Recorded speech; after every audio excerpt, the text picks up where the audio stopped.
Hi friends, welcome to Atmiya Services Academy.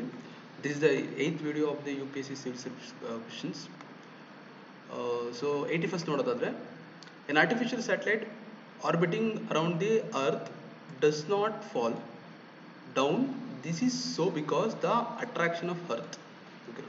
So artificial satellite so ಭೂಮಿ ಮೇಲೆ ಬೀಳೋದಿಲ್ಲ ಏನಕ್ಕೆ ಅಂತ ಕೇಳ್ತಿದ್ದಾರೆ.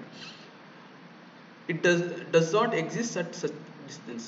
ಅಂದ್ರೆ ಏನು ಅಟ್ರಾಕ್ಷನ್ ಇದೆ ಅದು ಎಕ್ಸಿಸ್ಟ್ ಇಲ್ಲ ಅಂತ ಹೇಳ್ತಿದ್ದಾರೆ. Is neutralized by the attraction of the moon.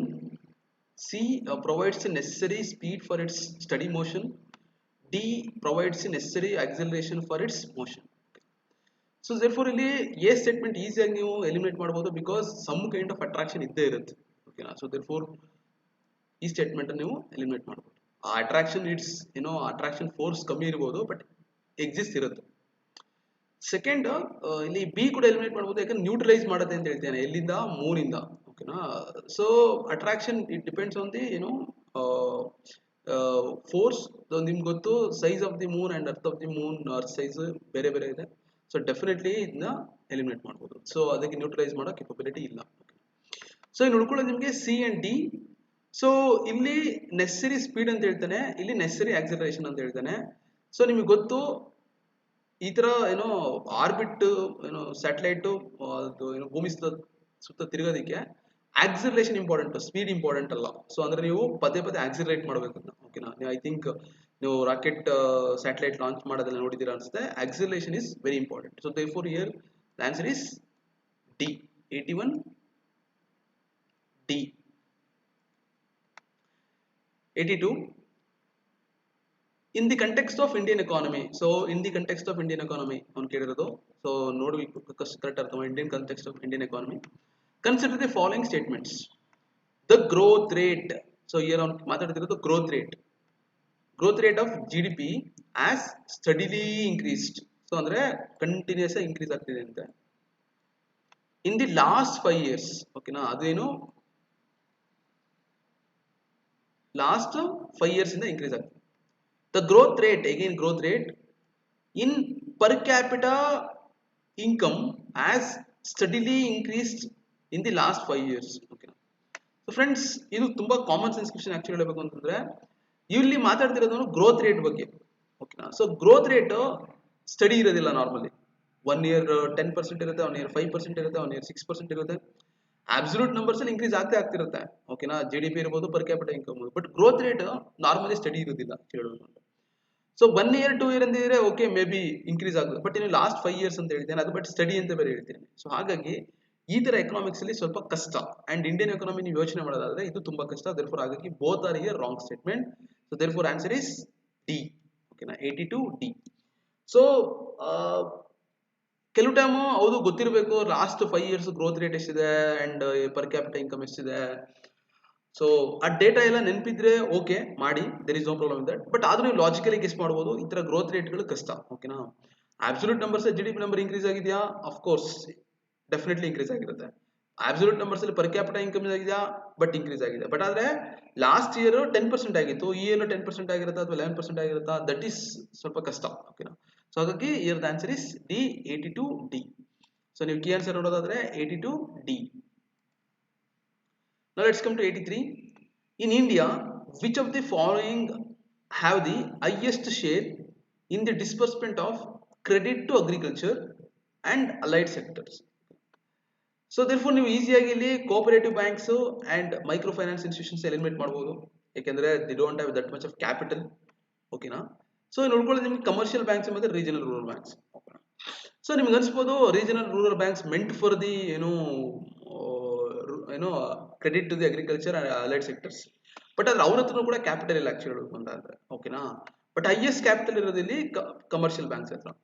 So but ಆದ್ರೆ ಕಮರ್ಷಿಯಲ್ ಬ್ಯಾಂಕ್ಸ್ ನಿಮಗೆ ಗೊತ್ತಿರಾಗಿ ನಾರ್ಮಲ್ ಅಗ್ರಿಕಲ್ಚರ್ಗೆ ಲೋನ್ ಕೊಡೋದಿಲ್ಲ. ಓಕೆನಾ. ಬಟ್ ಆದ್ರೆ there is a concept called PSLR, priority sector lending. ಓಕೆನಾ. ಸೊ ದೇರ್ಫೋರ್ ಅಲ್ಲಿ ಮಿನಿಮಮ್ 18% ಏನು ಕೊಡಬೇಕು ಅಗ್ರಿಕಲ್ಚರ್ಗೆ ನೀವು ಕೊಡಬೇಕಾಗುತ್ತೆ. ಓಕೆನಾ. So therefore if in case ನೀವು ರೀಜನಲ್ ರೂರಲ್ ಆಫ್ ಇಂಡಿಯಾ ಹತ್ರ 100 rupees ಇದೆ ಅಂತಂದ್ರೆ, ಸೊ ದೇರ್ಫೋರ್ ಅದ್ರಲ್ಲಿ ಅವ್ರ 100 ಕೊಟ್ಟರು, if in case commercial banks ಹತ್ರ ನಿಮಗೆ 1000 rupees ಇದೆ ಅಂತಂದ್ರೆ ಅವ್ರ ಅದ್ರಲ್ಲಿ ಬರೀ 18% ಕೊಟ್ಟರು ಸೊ ಅವ್ರದ್ದು 180 ರೂಪಾಯಿ ಆಗುತ್ತೆ, ರೀಜನಲ್ ರೂರಲ್ ಬ್ಯಾಂಕ್ಸ್ ಬರೀ 100 ರುಪೀಸ್ ಆಗುತ್ತೆ. ಸೊ ನೀವು ಹೇಗೆ ನೋಡಿದ್ರು ಹೈಯೆಸ್ಟ್ ಶೇರ್ ಬರೋದು ಕಮರ್ಷಿಯಲ್ ಬ್ಯಾಂಕ್ಸ್. ಓಕೆನಾ. ಸೊ ಈ ಕ್ವಶನ್ಗೆ ನಿಮಗೆ ಏನು ಲಾಜಿಕಲಿ ಆನ್ಸರ್ನ ಗೆಸ್ ಮಾಡ್ಬೋದು. ಎಕ್ಸಾಕ್ಟ್ ಆಗಿ ಏನು ನಂಬರ್ಸ್ ಗೊತ್ತಿರಲೇಬೇಕು ಅಂತೇನಿಲ್ಲ, ಅದು ಓದಿರಲೇಬೇಕು ಅಂತೇನಿಲ್ಲ ಆಕ್ಚುಲಾಗಿ. ಅಂಡ್ ಈ ಕ್ವಶನ್ ಅಷ್ಟೇ ಲಾಜಿಕಲಿ ಕ್ವಶನ್ನ ಗೆಸ್ ಮಾಡ್ಬೋದು actually. Now let's come to 84th. Which of the following can aid in furthering the government objective of inclusive growth? Okay, now inclusive growth na ಏನು ಯಾವುದು ಸಪೋರ್ಟ್ ಮಾಡುತ್ತೆ ಅಂತ ಕೇಳ್ತೇನೆ. Promoting self help groups, promoting MSME, implementing right to education act. So ನೀವು ನೋಡಿದ್ದೀರಾ ಮೂರು ಕೂಡ social objectives ನ ಮೀಟ್ ಮಾಡುತ್ತೆ. ಸೊ ಡೆಫಿನೆಟ್ಲಿ ಇದು ಇನ್ಕ್ಲೂಸಿವ್ ಗ್ರೋತ್ಗೆ. So inclusive growth in the sense means ಬಡವರು, ಶ್ರೀಮಂತರು, ಫಿಸಿಕಲಿ ಹ್ಯಾಂಡಿಕ್ಯಾಪ್ಟ್ ಇರ್ಬೋದು, ಎಲ್ಲ ಚೆನ್ನಾಗಿರೋರು ಇರ್ಬೋದು, ಲಿಟ್ರೇಟ್ ಇರ್ಬೋದು, ಇಲ್ಲಿಟ್ರೇಟ್ ಇರ್ಬೋದು. ಸೊ ದೇರ್ಫೋರ್ ಎಲ್ಲರೂ ಒಳಗೊಂಡಂತೆ ಒಂದು ರೀತಿ ಗ್ರೋತ್ ಆಗಬೇಕು. ಓಕೆ, ದರ್ ಇಸ್ ನೋ ಅಂದ್ರೆ ಯಾರನ್ನು ಕೂಡ ಒಬ್ಬರನ್ನು ಕೂಡ ಏನು ಐ ಮೀನ್ ಏನು ಗ್ರೋತ್ ಆಗುತ್ತೆ ಅದು ಎಲ್ರಿಗೂ ತಲುಪಬೇಕು. ಅಂಡ್ ಆ ಗ್ರೋತ್ ಎಲ್ರಿಗೂ ಒಳಗೊಂಡಂತೆ ಇರಬೇಕು. ಸೊ ಅದನ್ನ ಏನಂತ ಕರಿತೀವಿ, ಇನ್ಕ್ಲೂಸಿವ್ ಗ್ರೋತ್ ಅಂತ ಕರಿತೀವಿ. ಸೊ ಇದು ಮೂರು ನೋಡಿದ್ರೆ ನಿಮಗೆ ಕರೆಕ್ಟ್ ಅನ್ಸುತ್ತೆ. Okay, therefore here the answer is D. So ಈ ತರ ಕ್ವಶನ್ಸ್ ಗಳನ್ನ ತಪ್ಪು ಮಾಡಕ್ ಹೋಗ್ಬೇಡಿ. 84 D. Now let's come to 85. Why is the government of India disinvesting its equity in the central public sector enterprises? Okay, na CPSE ಅಥವಾ PSEs ಗಳಲ್ಲಿ ಏನಕ್ಕೆ ಅವರು ಡಿಸ್ಇನ್ವೆಸ್ಟ್ ಮಾಡ್ತಿದ್ದಾರೆ ಅಂತ. The government intends to use the revenue earned from the disinvestment mainly to pay back the external debt.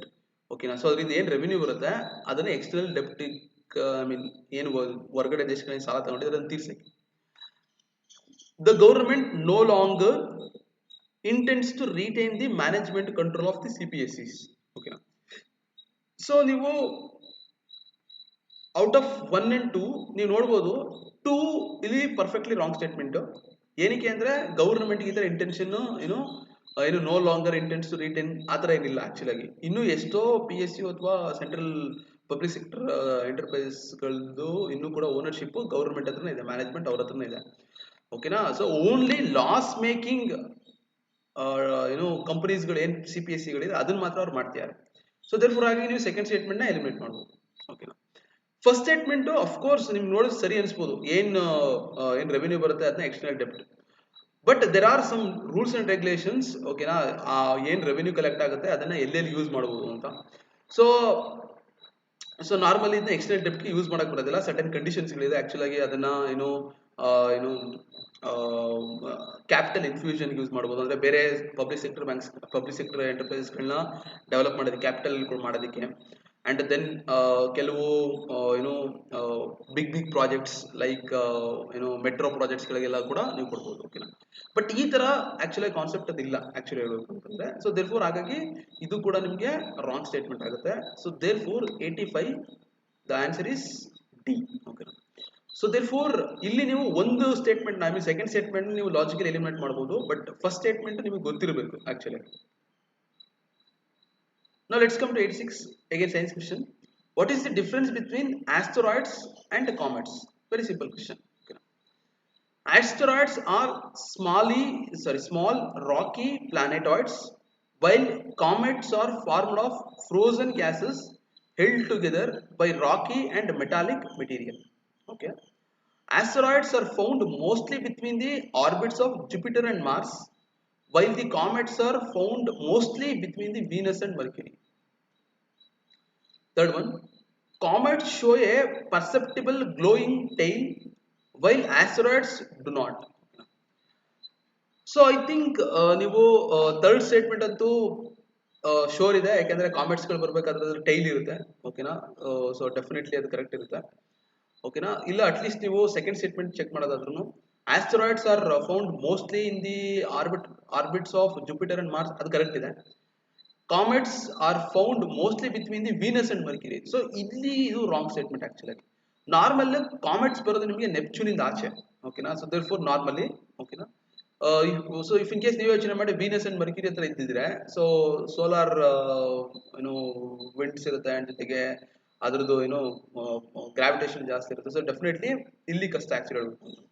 So ಓಕೆನಾ. ಇಲ್ಲಿ ನೀವು second statement easy eliminate ಮಾಡ್ಬೋದು. ಸೊ ದೇರ್ಫೋರ್ ಸೊ 2 ಅಂದ್ರೆ ಎ ಹೋಗುತ್ತೆ, ಅಂಡ್ ಇವನ್ ಡಿ ಕೂಡ ಹೋಗುತ್ತೆ, ಅಂಡ್ 3 ಆಟೋಮೆಟಿಕ್ಲಿ ಕರೆಕ್ಟ್ ಆಗುತ್ತೆ. ಓಕೆನಾ. ಸೊ ದೆನ್ ಒನ್ ಚೆಕ್ ಮಾಡೋದಾದ್ರೆ ಆಸ್ಟರಾಯ್ಡ್ಸ್ ಆರ್ ಸ್ಮಾಲಿ ರಾಕಿ, ಅದು ಕರೆಕ್ಟ್ ಇದೆ first part. But second part think ಮಾಡಿ, ಇಫ್ ಇನ್ ಕೇಸ್ ನನಗೆ ಅನ್ಸಿರೋ ಪ್ರಕಾರ ಸರಿ ಅನ್ಸುತ್ತೆ. So therefore here also ಓಕೆನಾ, one is also right. So therefore here the answer is 1 and 3, I mean 86B. 86B. So ನೀವು detailed ಆಗಿ ನೋಡೋದಾದ್ರೆ ಯಾವುದು ಕಾಮೆಟ್ಸ್ ಯಾವುದು ಆಸ್ಟರಾಯ್ಡ್ಸ್ ಅಂತ. ಸೊ ಇಲ್ಲಿದೆ asteroids, these R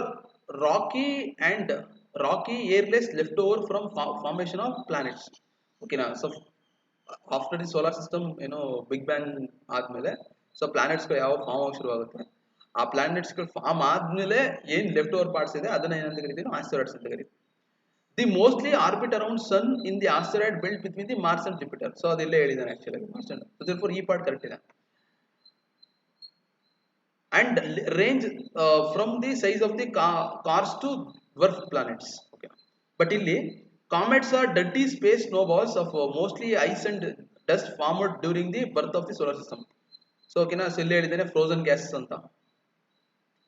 most comets are stable orbits in the outer reaches of Neptune. But ಇಲ್ಲೇನು ಹೇಳಿದಾನೆ, mostly between the Venus and Mercury ಅಂತ ಹೇಳಿದಾನೆ. ಸೊ ದಟ್ಸ್ ವೈ ನಿಮಗೆ ಸೆಕೆಂಡ್ ಸ್ಟೇಟ್ಮೆಂಟ್ ರಾಂಗ್ ಆಗುತ್ತೆ. ಸೊ ದೇರ್ಫೋರ್ ನೀವು ಇದನ್ನ ನೋಟ್ಸ್ಗಳನ್ನ ನೋಡ್ಬೋದು ಒಂದ್ಸಲ ಮತ್ತೊಂದ್ಸರಿ, ಬಟ್ ಬ್ರೀಫ್ ಆಗಿ ರೆಫರ್ ಮಾಡಿ. Now let's come to 87th question. Economic growth usually coupled with, okay na, so it's simple question, no? It's inflation, okay na. 88, the lowering of bank rate by the Reserve Bank of India leads to, okay na, more liquidity in the market, less liquidity in the market, no change in the liquidity in the market, mobilization of more deposits by commercial banks. So therefore no change antu sadhya illa, okay na. So therefore definitely bank rate decrease madre some effect agi agutte. So therefore ನೀವು ಇದನ್ನ eliminate ಮಾಡಬಹುದು. And then he is talking about deposits ಇಲ್ಲಿ D statement ಅಲ್ಲಿ, but it is related to CRR and SLR, okay na. So ಇದನ್ನು ಕೂಡ ನೀವು eliminate ಮಾಡಬಹುದು. And then lowering the bank rate, so ನಿಮಗೆ ಗೊತ್ತಿರಬೇಕು bank rate and repo rate are indirectly proportional to liquidity, okay na. Bank rate and repo rate are indirectly proportional to liquidity. ಅಂದ್ರೆ bank rate increase ಮಾಡಿದ್ರೆ liquidity ಕಮ್ಮಿ ಆಗುತ್ತೆ, ಅಥವಾ repo rate increase ಮಾಡಿದ್ರೆ liquidity ಕಮ್ಮಿ ಆಗುತ್ತೆ, ಅಥವಾ ರೆಪೋ ರೇಟ್ ಅಥವಾ ಬ್ಯಾಂಕ್ ರೇಟ್ ನ ಡಿಕ್ರೀಸ್ ಮಾಡಿದ್ರೆ ಲಿಕ್ವಿಡಿಟಿ ಇನ್ಕ್ರೀಸ್ ಆಗುತ್ತೆ, ಓಕೆನಾ. ಬಟ್ ಇಲ್ಲಿ ಲೋಯರಿಂಗ್ ದಿ ಬ್ಯಾಂಕ್ ರೇಟ್ ಅಂದ್ರೆ ಇಲ್ಲಿ ಲೋಯರ್ ಅಂದ್ರೆ ಡೆಫಿನೆಟ್ಲಿ ಲಿಕ್ವಿಡಿಟಿ ಇನ್ಕ್ರೀಸ್ ಆಗಬೇಕು. ಸೊ ದೇರ್ಫೋರ್ ಇನ್ಕ್ರೀಸ್ ಅಂತ ಇರೋದು ಏನ್ ಮಾತ್ರ. So therefore answer is A. So ಇದರ some kind of mathematics tricks ಗಳು ನೆನ್ಪಿಟ್ಕೊಳ್ಳಿ. ಸೊ ಈಸಿಯಾಗಿ ಆನ್ಸರ್ ಮಾಡಬಹುದು. 88A. 89, westerlies in southern hemisphere are stronger and persistent than the northern hemisphere. Why? So ಯಾಕೆ ಅಂತ ಕೇಳ್ತಾನೆ. Southern hemisphere has less land mass as compared to northern hemisphere. Of course, correct is the statement. Coriolis force is higher in southern hemisphere as compared to northern hemisphere. So ಒಂದೇನು ಬಿಟ್ಕೊಳ್ಳಿ, ಈ ತರ concept ಎಲ್ಲ ಏನಿಲ್ಲ. southern hemisphere ಅಲ್ಲಿ Coriolis force ಜಾಸ್ತಿ ಇರುತ್ತೆ ಕಮ್ಮಿ ಇರುತ್ತೆ ಅಂತ, ಓಕೆನಾ.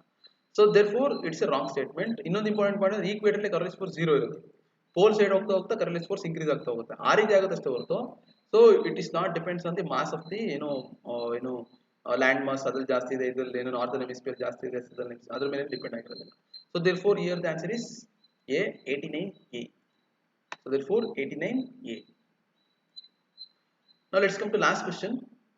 Between India and East Asia, navigation time and distance can greatly be reduced.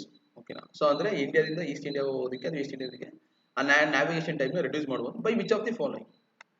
By deepening the Malacca Straits between the Malaysia and Indonesia, opening a new canal across the cross-isthmus between the Gulf of Siam and Andaman Sea. So ಹೊಸ kennel open ಮಾಡಿದ್ರೆ definitely I mean ಒಂದು root ಬದಲು 2 roots ಇದ್ದಂಗೆ ಆಗುತ್ತೆ. Definitely navigation time ನ ಇಲ್ಲಿ decrease ಮಾಡಬಹುದು. But ಅದು between the Gulf of Siam and Andaman Sea, ಅದು ಕರೆಕ್ಟ್ ಚೆಕ್ ಮಾಡ್ಕೊಳ್ಳಿ. ಸೊ ಇಲ್ಲಿ ನೋಡಿದ್ರೆ ಗೊತ್ತಾಗುತ್ತೆ. So it is between the Andaman Sea and Gulf of Siam. So therefore ಈ ಸ್ಟೇಟ್ಮೆಂಟ್ ಕರೆಕ್ಟ್ ಇದೆ. And here the first statement is about common sense, ಓಕೆನಾ. So Malacca Strait definitely Malaysia and Indonesia ಮಧ್ಯೆ ಇದೆ, there is no problem with that. But so ನೀವೇ ಯೋಚನೆ ಮಾಡಿ, ಡೀಪ್ನಿಂಗ್ ಮಾಡೋದ್ರಿಂದ navigation time increase ಆಗುತ್ತಾ? ಅಂದ್ರೆ ಐ ಮೀನ್ ಈಗೇನು 5 ಅಡಿ ಆಳ ಇದೆ, ಸೊ ಅದನ್ನ 10 ಅಡಿ ಆಳ ಮಾಡಿದ್ರೆ ಆಗುತ್ತಾ, ಅಥವಾ ವೈಡ್ನಿಂಗ್ ಮಾಡೋದ್ರಿಂದ ಆಗುತ್ತಾ? ಓಕೆನಾ? ಸೊ ನೀವು ಡೆಫಿನೆಟ್ಲಿ ಹೇಳ್ಬೋದು ವೈಡ್ನಿಂಗ್ ಆಕ್ಚುಲಿ ಹೇಳ್ಬೇಕು, ಡೀಪ್ನಿಂಗ್ ಅಲ್ಲ ಆಕ್ಚುಲಿ ಹೇಳ್ಬೇಕಂದ್ರೆ. ಇದು ಕಾಮನ್ ಸೆನ್ಸ್ ಸ್ಟೇಟ್ಮೆಂಟ್ ಇದೆ actually. So therefore wrong statement. So ನೆನ್ಪಿಟ್ಕೊಳ್ಳಿ, ಇದು ಡೀಪ್ನಿಂಗ್ ಅಲ್ಲ, ಇದು ವೈಡ್ನಿಂಗ್. ಓಕೆನಾ? ಸೊ ನೀವೇ ಸಿಂಪಲ್ ಆಗಿ ಥಿಂಕ್ ಮಾಡಿ. ಸೊ ವೈಡ್ನಿಂಗ್ ಮಾಡಿದ್ರೆ ಡೆಫಿನೆಟ್ಲಿ ಒಂದು ಶಿಪ್ ಹೋಗೋ ಕಡೆ 2 ಶಿಪ್ ಹೋಗ್ಬೋದು, ಬಟ್ ಡೀಪ್ನಿಂಗ್ ಮಾಡೋದ್ರಿಂದ ಏನು ಯೂಸ್ ಆಗೋದಿಲ್ಲ ಆಕ್ಚುಲಿ ಹೇಳ್ಬೇಕು ಅಂತ. So therefore 90 answer B. Okay. 90 answer B. So therefore ಇಲ್ಲಿ ಕೆಲವು ಕಾಮನ್ ಸೆನ್ಸ್ ಬೇಸ್ಡ್ ಕ್ವೆಶ್ಚನ್ಸ್ ಗಳಿದೆ. So therefore reading between the lines ಮಾಡಿ. ಸೊ ಡೆಫಿನೆಟ್ ಆಗಿ ನೀವು ಈಸಿಯಾಗಿ ಆನ್ಸರ್ ಮಾಡಿ. Thank you guys.